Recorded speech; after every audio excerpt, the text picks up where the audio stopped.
Nohata madly বয়েজের নতুন একটা ভিডিওতে আপনাদের সকলকে স্বাগত জানাই। এবারে আমাদের ভ্রমণ কাহিনী উত্তরাখণ্ডের চারধামের এক ধাম এবং 12 জ্যোতির্লিঙ্গের এক লিঙ্গ কেদারনাথ ধাম যাত্রা নিয়ে। তো মহাদেবের নাম স্মরণ করে কাহিনী শুরু হচ্ছে একেবারে প্রথম থেকে। যাত্রাপথের প্রথম ডেস্টিনেশন বাড়ির থেকে অটো ধরে এই যে এখানে 4 মূর্তি আছি আর এই আগে আগে যাচ্ছে 2 মূর্তি। এসে গেছি চাঁদপাড়া স্টেশন, ট্রেন ধরবো। চলে এসেছি হাওড়া স্টেশন আর ট্রেন এখনও দেরি আছে, তাই বাইরে দাঁড়িয়ে অপেক্ষা করছি। ভিতরে ঢুকবো রাত্রির 8:20-তে দুন এক্সপ্রেস, সেটা ধরে আজকে আমরা যাব আমাদের গন্তব্য হরিদ্বার। 1854 খ্রিস্টাব্দে তৈরি ভারতের প্রাচীন ও বৃহত্তম রেলওয়ে স্টেশন এই হাওড়া স্টেশন। এখানে মোট 24টি প্ল্যাটফর্ম আছে। ট্রেন দিয়ে দিয়েছে দুন এক্সপ্রেস, খুঁজছি কোথায় আমাদের পড়েছে। সময় হয়েছে 8:25 আর আমাদের ট্রেন ছেড়ে দিল।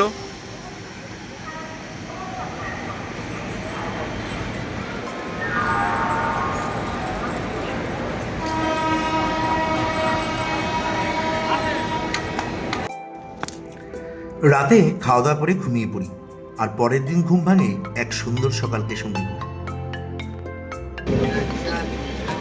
সাসারাম জংশন ঢুকছি। সারা রাত ট্রেন চলেছে, ঝাড়খণ্ড পেরিয়ে পশ্চিমবঙ্গ পেরিয়ে এখন বিহারের মধ্যে দিয়ে ছুটে চলেছি। এখন বিহারের সাসারাম জংশনে আমাদের ট্রেন এন্ট্রি করবে। এই সাসারাম স্টেশন থেকে মাত্র 1.5 কিলোমিটার দূরে আছে সুরু বংশের প্রতিষ্ঠাতা শেরশাহ-সুরির সমাধিক্ষেত্র। ট্রেন দাঁড়িয়ে আছে প্রায় 40-45 মিনিট হয়ে গেল।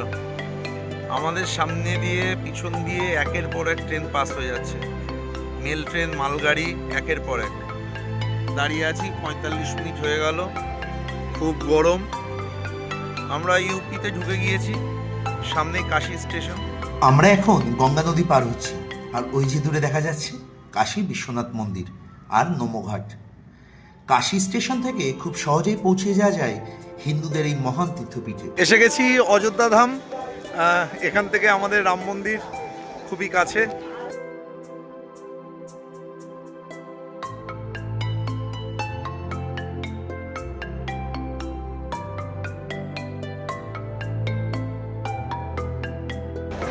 অবশেষে এই যে আমাদের ট্রেন থেকে নামলাম। উত্তরাখণ্ড অর্থাৎ দেবভূমির প্রবেশদ্বার হরিদ্বারে নামলাম। স্টেশনের বাইরে যাব, এদিক দিয়ে ফ্লাইওভার হয়ে এদিকে বাইরে যাব। বাইরে গিয়ে একটা হোটেল নিতে হবে। এটাই হলো হরিদ্বার স্টেশন। বাইরে চলে আসলাম আর এখান থেকে মহাদেবকে স্মরণ করে তার আশীর্বাদ নিয়ে আমরা এবার বেরিয়ে পড়ব কেদারনাথের উদ্দেশ্যে।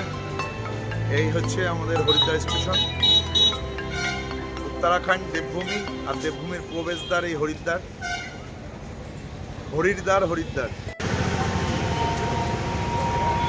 হরিদ্বারে চলে এসেছি, হোটেলও নিয়েছি। 6 জন একটা রুমে থাকছি। 1800 টাকা মতো নিয়েছে। ওই বিষ্ণুঘাটে যেতে, বিষ্ণুঘাট এখান থেকে এখনো বেশ 1/2 কিলোমিটার মতন দূর। তার আগেই নিয়েছি হোটেল। আর এখন একটু খাবার নিয়ে নিলাম, ছোলা কুলচা। খাওয়া দাওয়া হয়ে গেছে। এবার একটু পাহাড় ট্রেক করে মনসা মন্দিরের দিকে একটু যাওয়ার ইচ্ছা আছে। প্রচুর জ্যাম এখানটায়, প্রচুর যানজট। সমস্ত রকম হোটেল, খাবারের দোকান, জামা কাপড়ের দোকান, থাকার হোটেল এখানে প্রচুর। মনসা মন্দিরে যার জন্য পাহাড়ে উঠছি। শুরু হয়ে গেছে ট্রেকিং। একটা ছোট ট্রেকিং বলবো না, হাইকিং বলা যেতে পারে। একটা অ্যাক্লিমেটাইজ মনসা মন্দিরের গেট। এবার এন্ট্রি করব। এখান দিয়ে হচ্ছে পায়ে হেঁটে ওঠার, আর এই জায়গাটা দিয়ে গেলে হচ্ছে গাড়ি ঘোড়া ওঠে। আর উত্তমরা এখান দিয়ে শর্টকাট নিয়ে নিল। ওই যে দূরে নিচে পুরো হরিদ্বার শহরকে দেখা যাচ্ছে। আর আমরা উপরের দিকে উঠছি পাহাড়ের গা বেয়ে বেয়ে। রাস্তা একদম সুন্দর। দেখুন উপর থেকে গঙ্গার তীরের এই হরিদ্বার শহরকে কত সুন্দর দেখাচ্ছে। মনসা মন্দির ঘুরে ফেললাম, বেশ অনেকটাই উঁচু। উঠে আবার নামলাম। হাঁপিয়ে গিয়েছিলাম একদম। তাই এনার্জি ড্রিঙ্কস হিসাবে এখানকার সিকেঞ্জি ওয়াটার খেলাম। হ্যাঁ, খেয়ে এবার হালকি পৌরি ঘাটের দিকে হাঁটছি সবাই মিলে। বিশ্বের সকল সনাতনী মানুষের এক পবিত্র আধ্যাত্মিক পীঠস্থান এই হরিদ্বার। আর আমরা চলে এসেছি হরিদ্বারের বিখ্যাত মা গঙ্গার হরকি পৌরি ঘাট। আজ আমরা এই ঘাটে স্নান করে মা গঙ্গার আশীর্বাদ নিয়ে আমাদের তীর্থযাত্রা শুরু করব।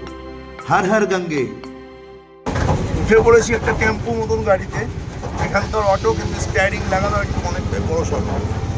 এদিকে 3 জন আর এদিকে 3 জন যাচ্ছি কঙ্কলের উদ্দেশ্যে। আমাদের হোটেলের সামনে থেকে এই গাড়ি নিয়ে নিয়েছি কঙ্কলের উদ্দেশ্যে। 6টা কঙ্কলে 6টা মন্দির আছে, সেই মন্দির 6টা আমরা ঘুরে দেখবো আজকে। মানব কল্যাণ আশ্রম প্রথম ভিউ পয়েন্ট হরিদ্বারের।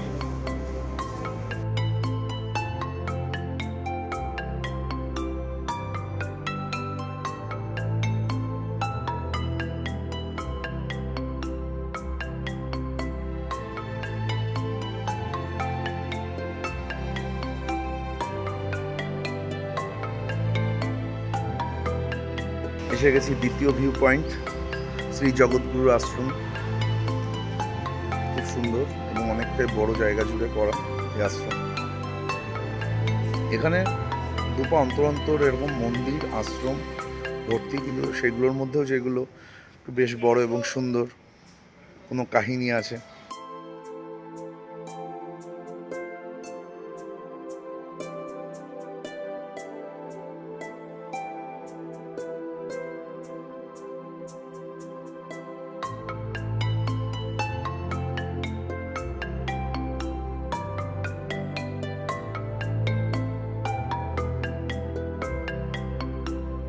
এসে গেছি তৃতীয় ডেস্টিনেশন ভিউ পয়েন্ট, গীতা মন্দির।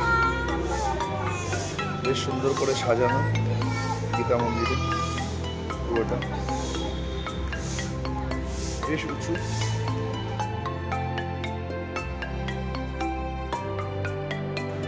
মন্দিরের ভিতরে চারিদিক প্রদক্ষিণ করছি, কারণ দেয়ালে সুন্দর সুন্দর মূর্তি রয়েছে। এটা বাপ্পার জন্য হলো, বাপ্পায় এদিকে এসে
দক্ষ রাজার মন্দিরকে ঘিরে চারিপাশে বসেছে বেশ সুন্দর মনোরম পরিবেশ।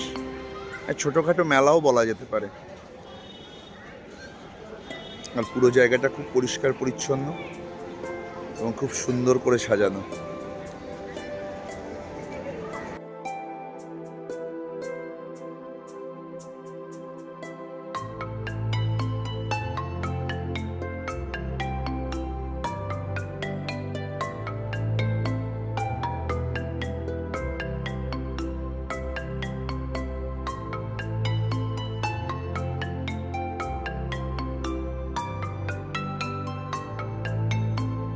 यज्ञोपवीतां परमं पवित्रां प्रजापतेर्यः स्वमनुष्ठस्तात् आयुष्यमग्रं प्रतिं च शुभ्रं यज्ञोपवीतं परमस्तेजः यज्ञोपवीतं यज्ञस्यत्वा यज्ञोपवीते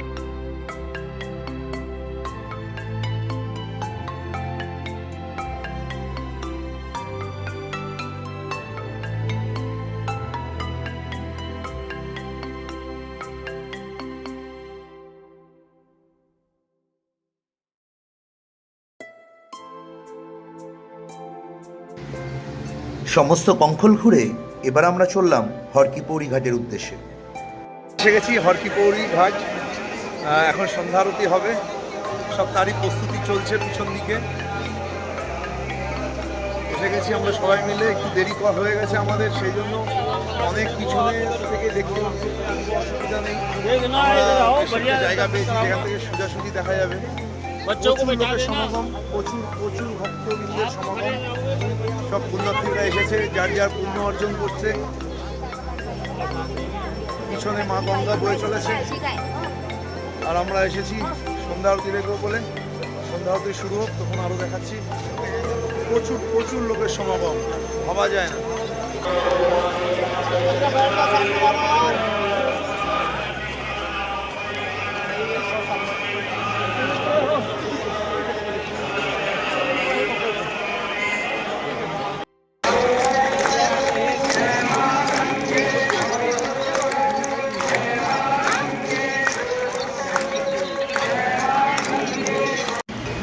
নহটা মেডলি বয়েজের ভিডিওগুলি যদি আপনাদের ভালো লেগে থাকে তাহলে আমাদের চ্যানেলটিকে সাবস্ক্রাইব করুন এবং লাইক ও শেয়ার করে আমাদের পাশে থাকুন।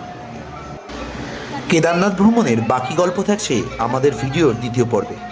আমাদের ভিডিওগুলি দেখার জন্য আপনাদের সকলকে ধন্যবাদ। সবাই ভালো থাকবেন।